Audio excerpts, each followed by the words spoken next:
This episode of ArcaSpeak is supported by NCARB. You have the power to influence the future of how architects are educated, trained, and licensed. Take the Analysis of Practice survey today.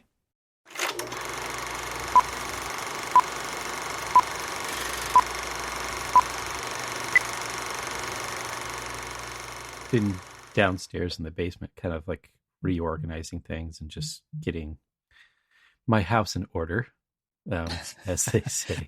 I like that. Yeah, that could mean so many things. Exactly. Cryptically, what does he mean? Well, just tweet that out. You'll get all kinds of like, yeah, and tell more. Yeah. Go on. Oh my gosh, what's up? So this, I don't know if this is sad to say or bad to say or just indicative of the times, but I walked over to my basement bookshelves, which, for anybody who's wondering, my basement is an unfinished basement. So basically they've got, I have a series of, kind of like metro shelves or just, basic kind of like storage shelves down there. And it's so just, like my garage, right? Yeah. This is your garage, basically. It is. In some way. It's more things than that. Yeah, it just happens to be underneath me. And so I started like flipping through. Just stood there for like a good, 10, 15 minutes staring at all of the titles of all of the books that I have. And it dawned on me, like, when have these seen the light of day? When have these been cracked open? They're probably like preserved in time because they don't have the UV on them. Well, they are preserved in time. There was a couple of them that the way that I had them on there, the spine started to disintegrate a little bit, and just because of kind of like the weight or probably a little bit of moisture. This is a book patina. It was a con book. Oh, nice. And I don't want to. I mean, those are the ones that I want to like make sure are pristine and don't. But so I had pulled out, and I don't know. I have tons of books on kind of like architectural perspective drawing, architectural drawing, watercolors, all of these other things. And I had forgotten that I even had a series of books from the Gallery Lingard. Did a series of small pamphlets, more probably of like their, what type of exhibit they were having at the time, which was, it seemed like around late 90s. But I guess I didn't even really know, or I knew that I had the books, but I forgot that I had the books. And I've even forgotten about this architect, Cyril Ferry. He lived from 1888 to 1954. Mm-hmm. Cyril, Cyril. Okay. A. Ferry, Farey. And he's just like, so, one of the things that he was known for was he was probably one of the most respected, as they called him, architectural illustrator, but it was more of like this perspectivist. I wanted to make sure I said that one. He was just like, he was the most well-known and skilled perspectivist. I'm only going to say that. I don't think I'm going to say it again without fear of getting tongue-tied. But, so I started like down this rabbit hole of just like looking at all of his work. And now I have a friend of mine that I went to school with, Ian Stewart, which, we've, talked about in the past, which if anybody looks up Ian Stewart, they will see that he's, an amazing watercolor artist. And I went to school with him. His father was a professor at the School of Architecture who taught hand drawing and taught watercolors. And, it is amazing in his own right. But, the apple, I don't know if it fell off the tree because it was like his skills, and no offense to his father, are amazing. Well, obviously the mother had something to do with that. Well, yeah. He just was at the perfect place at the perfect, like they merged and made the perfect watercolorist. Well, true. But knowing my friend, and knowing like his father who had taught us how to how to basically, hand draft. He was the professor who taught hand drafting. They taught drafting in your school? They did not teach drafting. It was just expected that you were going to figure it out in my school. Same with models, same with building models, same with everything. Yeah, you're on your own. Good luck. No, they taught us. They sort of, yeah, they pretty much. Well, here was the thing, for model building, they just did a series of exercises, and you were, and so just because of the nature of these, kinds of exercises that they were asking us to do, like, we we basically had to like first make a brick mold that is to, I don't know, like 1/100th scale of a real brick. That's a very small brick. Well, let's see. 1/8 scale, maybe. I don't know. Maybe 1/8. So it was about half an inch. I don't know. It was about maybe a 1/4 inch in its width, and then the length was, whatever, that. But it was a perfect ratio of like the, of a normal brick size to this teeny. I'm laughing because like this is what they did to build the California missions, except at full scale in the hundreds of thousands of bricks. So here's the thing is so like we made these like little brick molds, and so out of basswood, and then probably coated them with something, and so we had to produce our own bricks, and then we had to basically design something and build it out of those bricks.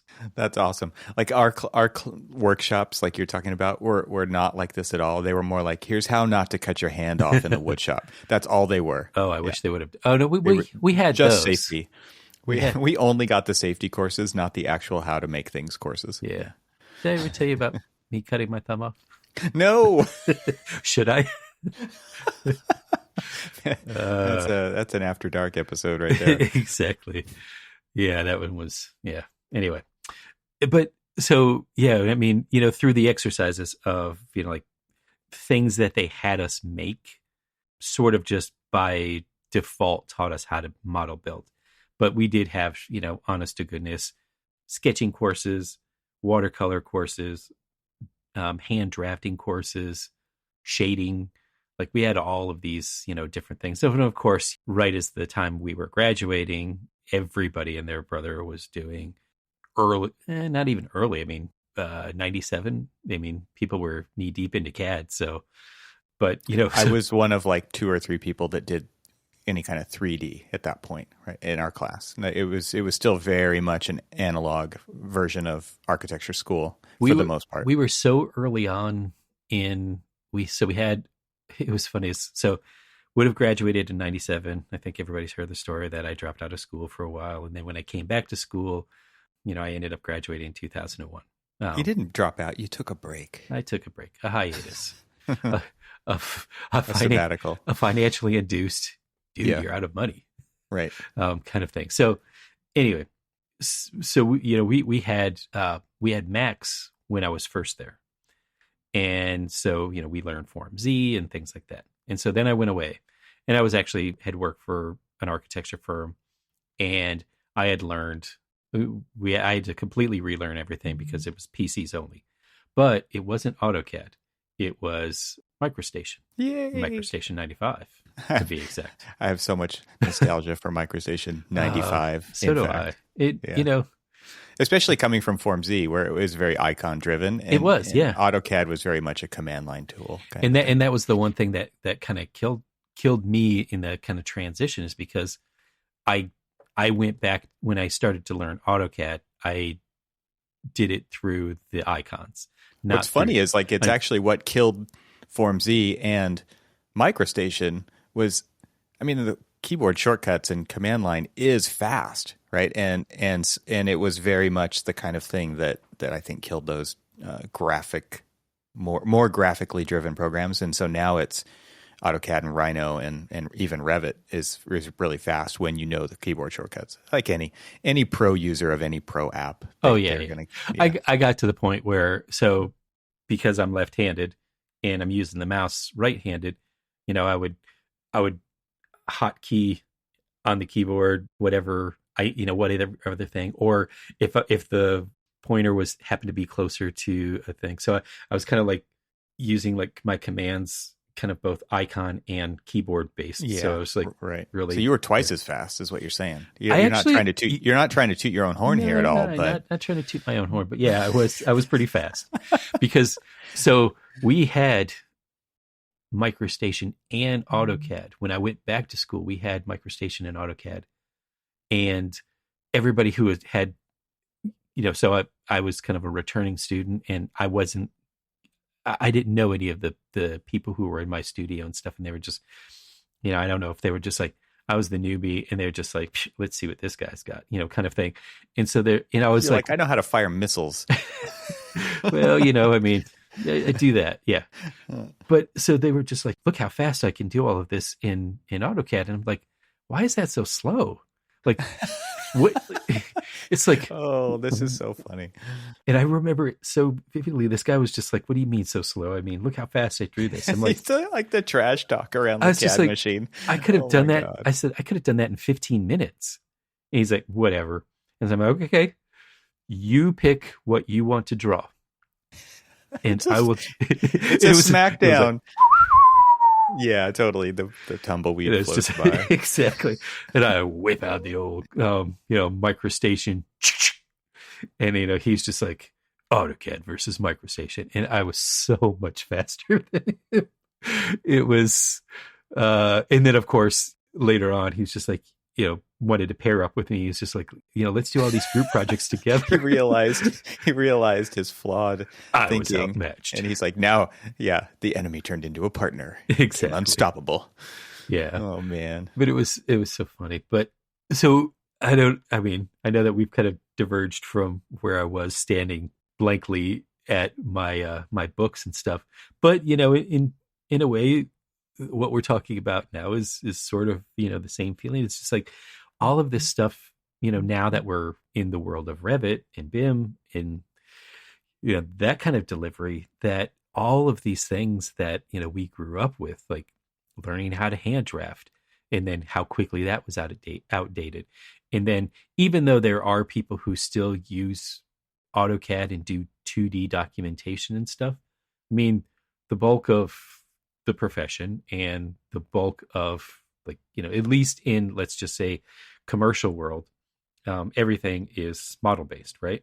And so it's just so quickly to see how all of this stuff, so I'm looking at these books of Cyril Ferry, and they're books. I had to brush some dust off of them. And now anybody who wants to look up Cyril Ferry isn't going to go look for a book.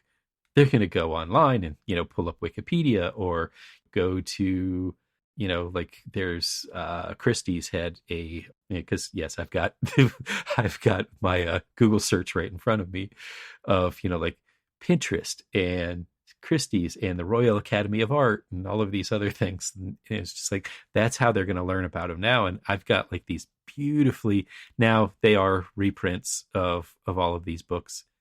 But I mean, it's just these like beautifully done dust jackets of these watercolors. And, you'd like, if you pulled the dust jacket off alone, that is a frameable art piece. Oh, I know. It's how beautiful that is. It's funny that you bring this up because I just put in a new bookshelf because I needed more shelves in my office here. And I needed more shelf space because the previous one was too limited. And so I just swapped out for a 4-shelf instead of a 2-shelf. And I try to keep all my architecture books in the office because nobody else wants to even see them. But to say, like to kind of go through what you just went through, I just went through this like 2 days ago myself, and moving the books from one bookshelf to another and wiping off the dust, like you said, and just kind of revisiting these old friends. It's so interesting. And there's a couple books that I'm going to be getting rid of because I don't need to keep them. Somebody else should enjoy these. And they're actually about art. And one of them is about contemporary art. And the cover itself, my wife's like, we need to frame this cover. It's exactly what you just said. It's so funny that exact same thing just happened in my house. So yeah, I'm going to be cutting the cover off that book. I'm going to frame this. I mean, here's the thing. Throw the rest of the book away. Oh, So it's so sad. I went to an antique store here in Maryland, and it's just this absolutely beautiful, talk about like, out with the old, with the new kind of thing. This antique store is in a defunct train station. And so it's this absolutely beautiful train station. That also, the train station also had kind of like these large kind of warehouse attached to it and things. So it was, I think it was like a grain station. But anyway, so I mean, the whole thing is chock full. But I go into this one vendor that they have, and all they sell are old architectural books, things that dating back to like the early 1900s. The Pencil Point magazine, which was just like these beautifully drawn. And of course, I go in there and I'm thinking to myself, I would love to spend all of my hard-earned money on these things. But then when I bring them home... all the money, yeah. all the money on them. So that you can put them on the shelf so that they'll collect dust. I mean, you'll look at them a little bit, but then that's where they'll stay. Because basically, an old architect who is retired and moved their bookshelf, one too many times and have realized that they either don't have them or it's from their estate, that now it just gets passed on to kind of like collectors who I'd gone to this this antique store several times over the course of many years, and none of those books moved. The only time they ever sold those books was to me, the sucker. When you walk in the store, they're like, Cormac, it's so good to see you, my friend. What's your budget today? Yeah, exactly. Like, what do you think about these? Yeah. I know you sit there and you are stare ice right water at in hell to them. Yeah, exactly. Yeah, you it's are. Like, here he comes. The only person who's ever going to give us a sale. You're like, woohoo! But it's just I'm looking at him just like you did, and it's just like, what? Because I'm trying to get the house in order, trying to just clean things up, try to get everything like squared away, and we'll talk a little bit further about that in future episodes. But and it's just I'm looking at him like, what do I want to keep? What do I want to go? Like, I've got all these textbooks from 25 years ago that I'm not only am I never going to use, but if I donated them back, exactly, if I donated them back to Auburn, then what would they do with them? I started following on Instagram the architectural library at Auburn, and most of what they're doing is showcasing like their digital library, and it's just like, it's just sad. I mean, I used to. Our house is actually pretty balanced, I have to say. Go ahead, finish your thing, and then I'll do it. I was just going to say is like, I'm now following the Instagram page of my old architectural library that I used to sit in old, whatchamacallit, not Eames chairs, but Vasily chairs. I used to sit in these old, as everybody hated them. They were so uncomfortable. Except for me, for some reason, I was just like, I've sat. Like, I'm used to sitting on a drafting stool, so this is better. Or I'm used to sitting on the ground in the desert, so this is a seat is a seat. Step up, So I just sit there, and I just, you remember the smell of the place as much as like, the light that cascaded in, and just like the mood, the hushed tones that people spoke in, and just like the smell of the books, and even the smell of like, oh, the skylight has a leak in it because I can smell some mildew somewhere, kind of thing. Right.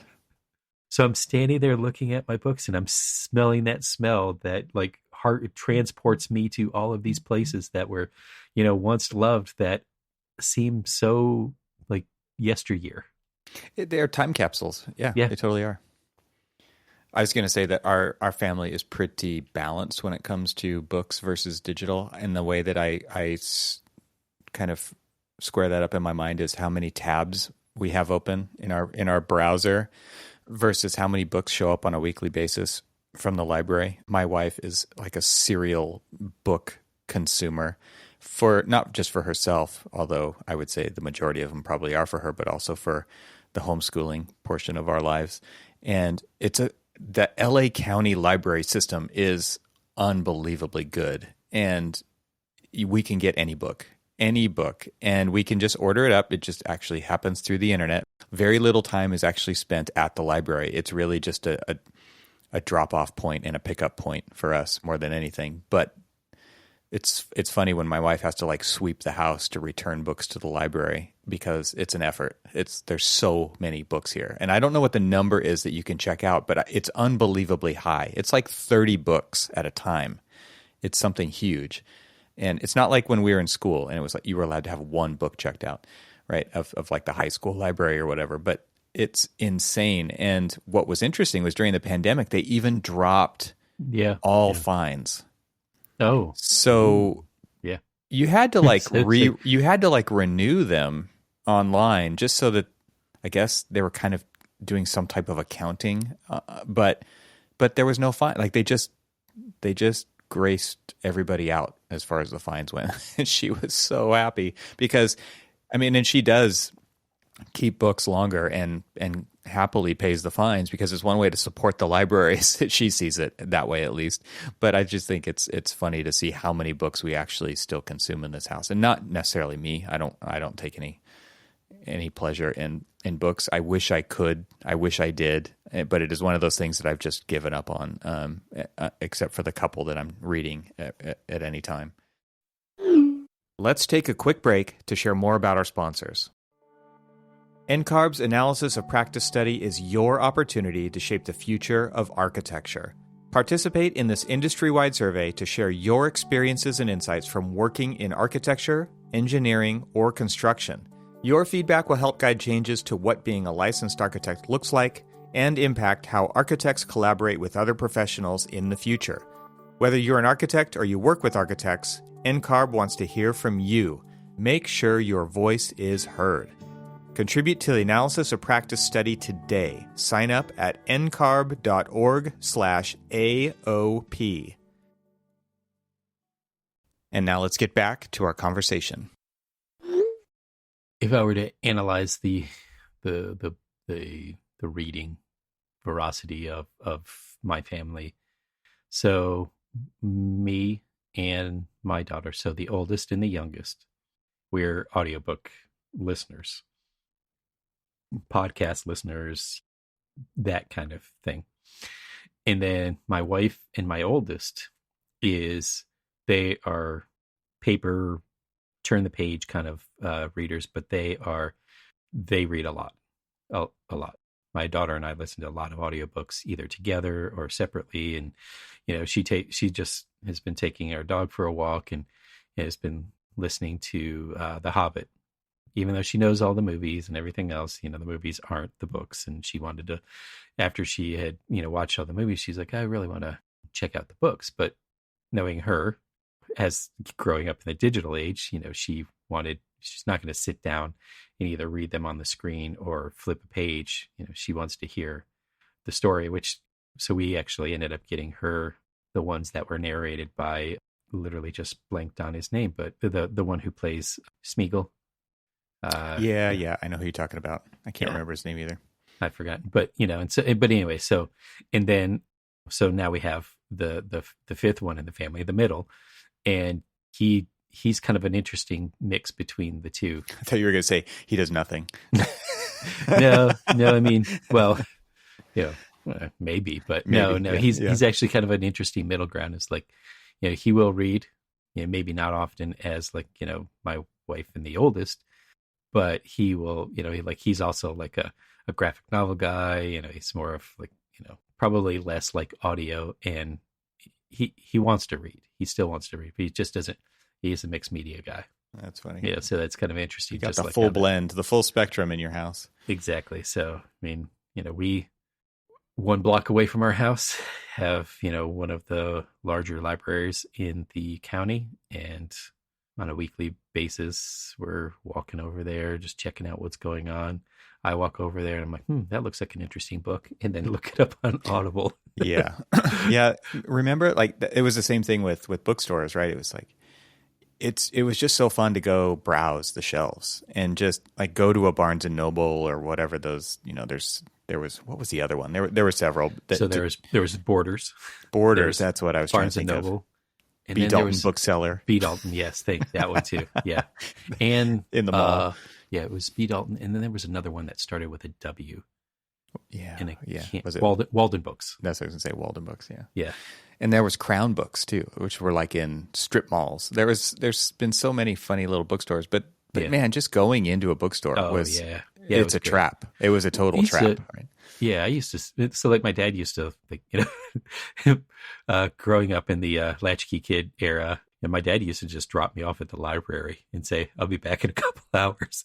And so I would just sit in the library all day long and just like flip through, and just read whatever it was, Library as babysitter. Yeah. Library as babysitter. And then, totally. Later on, we lived not too far from a mall. And so I would just walk up there and Walden Books or B. Dalton's, those would be, I hang out there. Those were and they were usually on different levels from each other, but like maybe right on top of each other.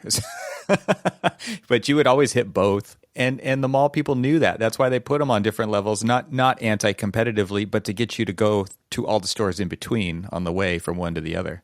Oh, yeah. It was like having a Sam Goody on one level and a Music Plus on the other level. Right? Yeah.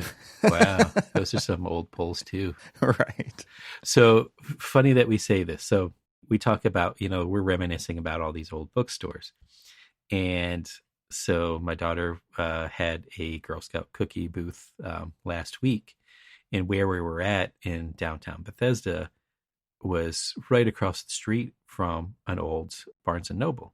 Guess what that Barnes & Noble is? Now? Yeah. I'm trying to guess. I'll save your brain. Thank you. An Amazon bookstore. What? Oh. It was just like, so the company that put you those in the grave. Bookstores out of business now has a brick and mortar store doing the exact same shop. Yeah. In the same shop. It's like insult to injury. Yeah. Exactly. I've heard of that happening. I was just staring at it like, wow, are you kidding? Right. Right. That's amazing that, there's just this weird, painful irony that, we used to love going to that. Well, what's funny store. is your irony runs even deeper because you're saying you're going into these shops and then you're looking up audiobook versions and Audible is owned by Amazon. I know, right? Oh, we laugh because it's really... We laugh because it hurts. Crying. It hurts, yeah. Trying to deal. Yeah. They've got you everywhere. So I just wonder, anybody who's listening, what do you guys do with your books? Do you have books anymore? I wonder if younger generations even have books. I used to have a mental Rolodex of just images that, if I'm talking to somebody and I want to explain to them visually what I'm trying to say, I would have a mental Rolodex. Okay, I need to go to this book, this page, flip it open, say, oh, this is what I'm talking about. And oh, or I'd have tons of tabs. I was looking at my, cause I've got tons and tons of monographs. I will admit I'm more the picture book kind of fella. And so I wanted to see the aesthetics of these places that, we revere. That's what I have, but all of them are tabbed. Almost every single one of them. I was looking at the books and they're all tabbed because it's just I want to remember this or I want to remember this. Yeah, I just pulled a book off my shelf as we were talking and it had a bunch of yellow stickies in it. For the longest time, I would either take home from where I worked all of their, hey, we're going to be throwing out Architectural Record or Architecture Magazine whatever. I'll take all those. And I'm I'll take them, And so now, a hoarder.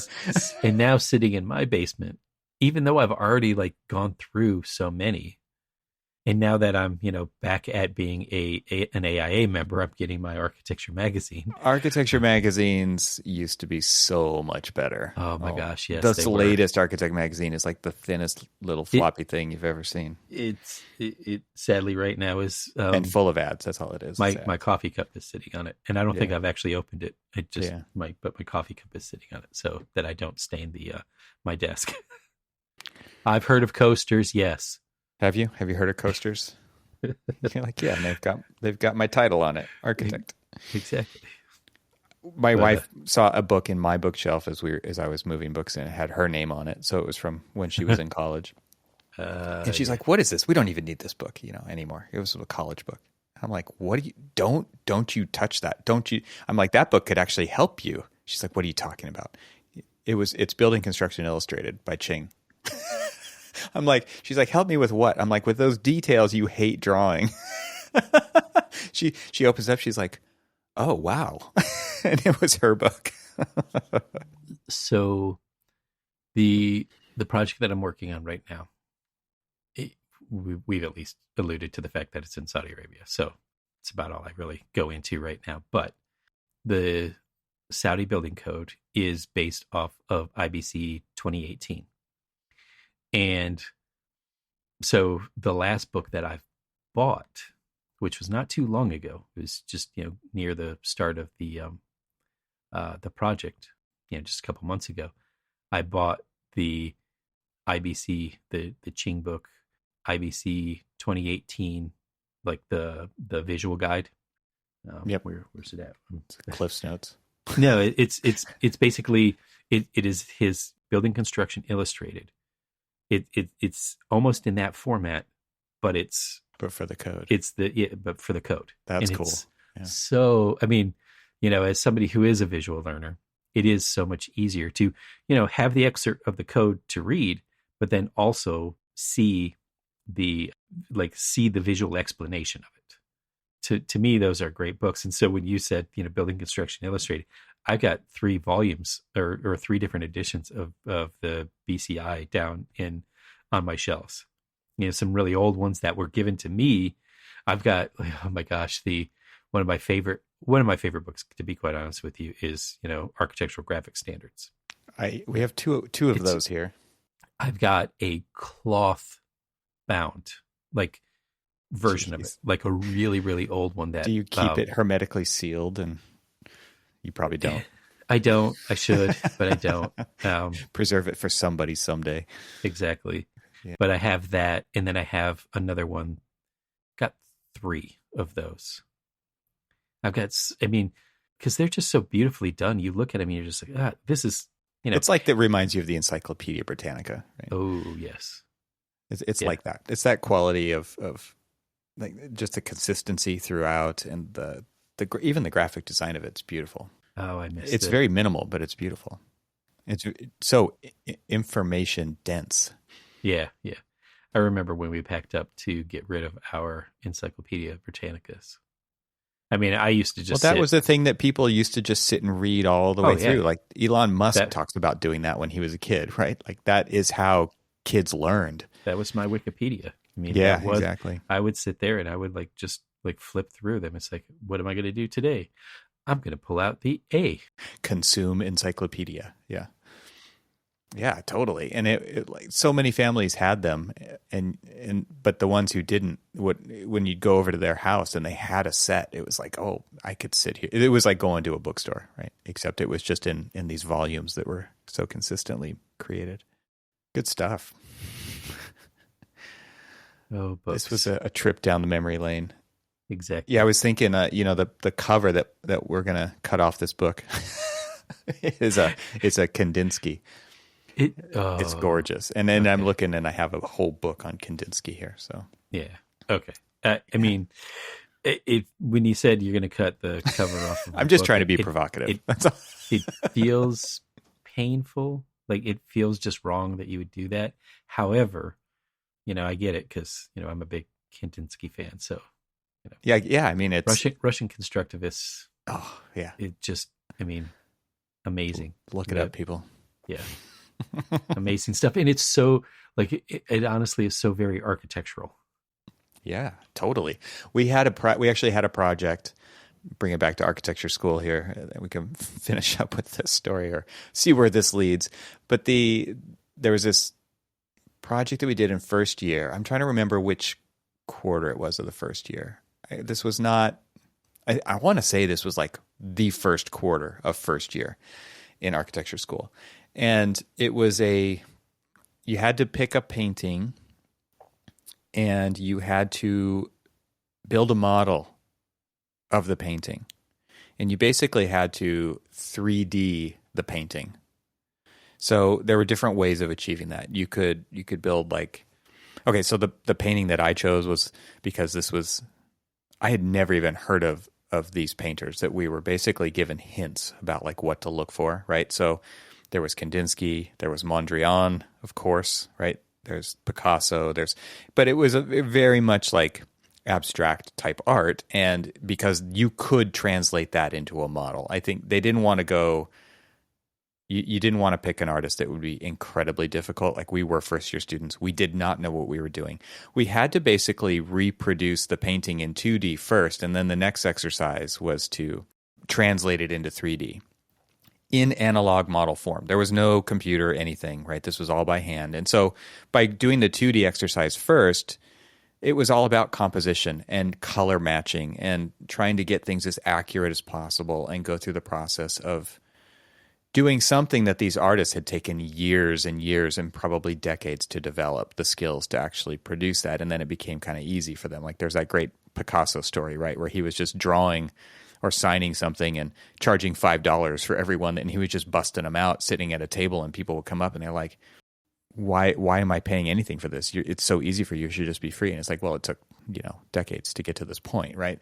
Same thing for us. And so we got to kind of appreciate that from going through reproducing it ourselves and presenting it in a very kind of, I would say, painstaking way. It wasn't like there was no photocopying. It was like you get a painting, you take a photo of it with a slide deck, a real analog not DSLR, an SLR camera. You put the slide in a slide, you go get it developed, you put the slide in the projector, you project it onto the wall, and then there was definitely a process to it.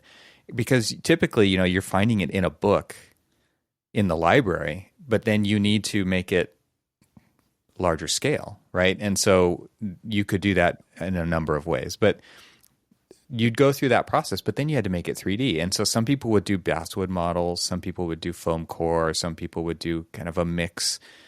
The way that I chose to do it was by creating a base and cutting slots into it on the table saw, and then using panes of glass that were spaced out and actually painting by hand with acrylic paint on each with masks and things like that, right, to get the line straight, the Mondrian, but to reproduce it in planes that were spaced out, and the base kind of held them all in alignment with each other. So when you looked at it from the front with a little bit of perspective, it would actually build the painting, but it was layered out in different ways. I thought that was one of the coolest projects, and this was to get us to unlearn this whole idea of what we thought art was and how it could be interpreted and how art could be spatial, and to think about composition as a spatial thing. And I remember my teacher, and I think I've said this on the show before, so forgive me if you've heard it, but it was like one of the worst things you were ever taught started in kindergarten, and that was to color inside the lines. And this was a reproduction of art, but it was like just the conviction with which that was said was so much like, get out of the lines and start making something. And so there is this kind of ability to interpret art into a 3D form that then gets presented back as, a version of that art, or a kind of a fuzzy photocopy of that art displayed in a very different way from the original intention of its 2D actual painting. But I thought that was such a cool exercise to go through, and I still look back on it. And I wish I still had that model. Like, this is the kind of thing that would be on my shelf, right? If I still had that model, for sure. Yeah. Somebody did a Kandinsky, though, and I was like blown away by it because it was another level. Like Mondrian, I think I kind of cheaped out. Like that was pretty easy when it actually came down to it. But I saw the Kandinsky, and it was really, really complicated. So we had that very same exercise in first year as well. Okay. And I'm not special. Well, so a lot of people did do, Liszewski, Kandinsky, and other constructivists, and because it makes sense. It's easy, or not easy. Translatable. Yeah, right? translatable. Yeah. And though what I chose was to do first, we had to do the same thing. We had to draw it out first, and so I had chose Vladimir Tatlin's The Tower, but I had to draw it from like photographs and things like that first, and then build it. And I remember building. You took a 3D thing to a 2D thing, back to a 3D thing. Back to a 3D thing, yes. Okay. And I made it out of the aluminum dowels and realized that two things, and maybe three things, but at least two things. One, hot glue doesn't really hold aluminum together that well. I just can't even imagine like the stringiness of it either. Like presenting well. It was a hair bit. I got around it because it was the hollow rods. It wasn't the. So I then later decided that what I was going to do to hold it together is basically use pipe cleaners to kind of like act as joints, and then hot glue those, and then shove them in the pipes and call it a day kind of thing.